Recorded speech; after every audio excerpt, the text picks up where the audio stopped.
Hello again, and welcome to another episode of This Week in Horror with me, Casey, from Horror Shots podcast on YouTube. Doesn't become tongue twister or anything at any point in time.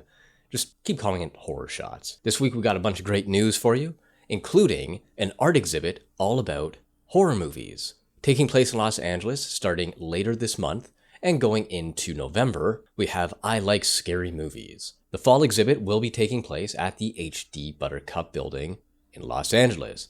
It's gotten praise from such directors as Eli Roth, so you know it's got to be a pretty good time if the big names in horror are really giving it its praise. I find there's not enough art in horror or horror art. I'm a photographer who loves to take horror-related pictures. This just kind of encompasses that. I'm really excited to see what it produces. I won't be able to make it out myself as I'm 2,000 miles away and I don't have a passport, but I would love to see any pictures or any coverage that comes from this event. In some horror TV news, we have American Horror Story. Yes, American Horror Story is making its return for its 9th season, and Billy Lord, one of the stars of the series, says it is going to be the goriest season yet. That's coming from E! Online. So you can kind of take that as pretty truthful. Billy Lord's been known as one of the main actresses of that series for quite a while, and she continues to praise it as it continues on. Hopefully the season keeps up and sticks with the greatness that the other seasons have been able to accomplish. It is, after all, an Emmy-nominated and Golden Globe-winning show. At least some aspects of it are. So there's that to look forward to. That is being released at the end of the month. In September here, I think it's the 20th. Pretty sure it's the 20th it comes out on cable.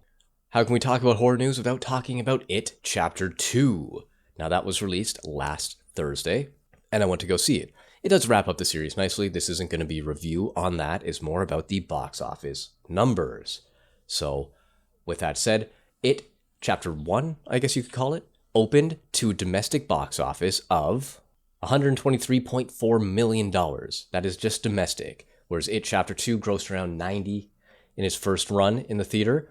Not quite as successful, but as you can understand, it's a sequel. People sometimes don't really bite on sequels unless it's an Avengers/Marvel movie.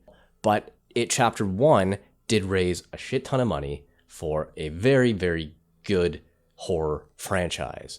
And of course, it should be done now. There's only 2 parts to the book, only 2 parts to the miniseries. There should only be 2 parts to the movies as well.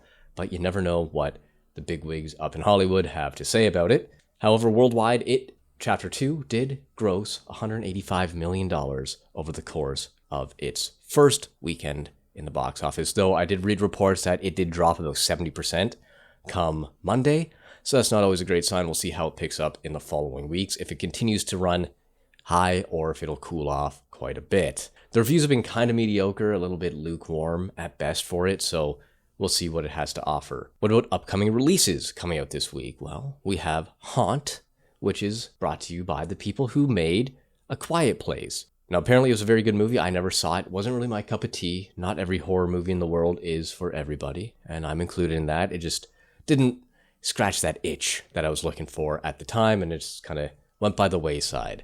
But Haunt is about a bunch of teens who get stuck in a haunted house on Halloween. That's a very generalized synopsis, but it's a synopsis nonetheless. It does sound actually a little bit like It, where something is kind of feeding off of their fear and kind of making their nightmares come to life. The trailer's out for it.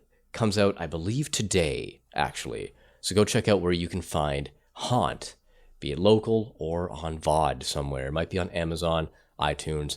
Didn't really find the details on that, but it should be available for you to watch whenever you want. There's some exciting news for you classic horror fans. Halloween is returning to theaters for a brief run. I'm talking the original Halloween, John Carpenter's Halloween, the one that set off the whole slasher craze in the first place.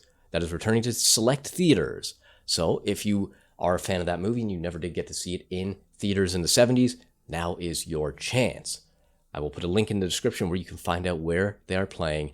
It's all very local. It's the United States. There's a place where you can put in your zip code and see where it's playing. And if you do get to see it, please contact me. I want to understand what it's like to see that movie on the big screen. It's one of my favorite horror movies of all time, and it would be great to see it in theaters. I haven't had the opportunity, but, maybe I can live vicariously through one of you. Last week we talked about 3 from Hell, and that is coming out this week to select theaters, and I believe some streaming services as well. So if you're a fan of the Devil's Rejects series, this is the one that tops it all off. The trilogy will be complete, and hopefully there's nothing after this, as it's a good place to cut it. Good place to end it. It's all about the prison escape and having the three back together, the gang back together to continue their trail of carnage throughout the United States. But there is some sad news in terms of that film. Sid Haig, the one who plays Captain Spaulding, was admitted to the ICU last week. Now, the last I heard about it, his wife had updated his Instagram saying he was in an accident and he was being monitored in the ICU at their local hospital. It's kind of scary. There's been no more details, no updates since then. So all you have to do is keep an eye on what's going on there, keep an eye on his Instagram page, and keep an eye on the news. Just Google his name once in a while, see what's going on. As of recording this, I haven't been able to find any new information regarding his updates or his well-being, but we do wish him well. And if there's anything that any of his fans can do, I'm sure he would appreciate anything you can do. Just even your well wishes are often good enough. His family would appreciate that very much. Now that does bring us to the end of the updates today. If you do like what you see, be sure to hit that subscribe button and that like button as well, and leave any comments you want. If you have any news yourself, let me know. I'll try to feed it into next week's update. Until then, be sure to follow us on Instagram and Twitter and Facebook. All those links will be in the description as well. And don't forget that the podcast is still most definitely a thing. If you are new to the channel or new to the podcast, go check it out. It's Horror Shots Podcast. I look at all sorts of things from the supernatural to the paranormal to the just kind of unexplained. Right now, we're taking a tour through the United States and the creepiness and the urban legends that are associated with each state. And there's a contest going on right now as well, so if you do like what you hear on that podcast, leave a review on Stitcher or iTunes or Apple Podcasts for your chance to win some pretty sweet merch or photography prints, whatever you want. Just make sure you hit me up at horrorshotspodcast@gmail.com and give me your information so I can send you the stuff should you be the winner. So, until next time.